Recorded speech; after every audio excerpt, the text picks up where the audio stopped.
अस्सलाम वालेकुम व्यूअर्स। आज मैं आप लोग के साथ एक और ज़बरदस्त वीडियो के साथ पेश आई हूँ जिसका नाम है नोवेडेट 500 mg।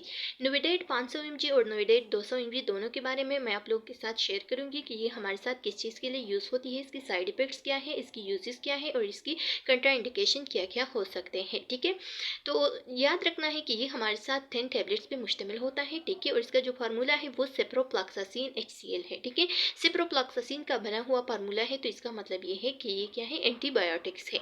जैसे कि आप लोगों को पता है कि एंटीबायोटिक सिप्रोफ्लॉक्सासिन होती है, यानी ये बैक्टीरिया को किल कर देती है, बैक्टीरिया को ख़त्म कर देती है और बैक्टीरिया की ग्रोथ को रोकती है। ठीक है, ये हमारे साथ अगर इसकी यूजेस की हम बात करें तो ये हमारे साथ ज़्यादातर जो जितनी भी किडनी प्रॉब्लम्स है, ठीक है, किडनी इन्फेक्शन हो गया, सांस के इन्फेक्शन हो गया, रेस्पिरेटरी इन्फेक्शन हो गया, इसके साथ साथ अदर बैक्टीरियल इन्फेक्शन हो गया, तो इसके लिए हम इसको यूज़ कर सकते हैं। ठीक है, यानी निविडेट का यूज़ जो है ना, स्किन इन्फेक्शन के लिए भी बहुत ज़बरदस्त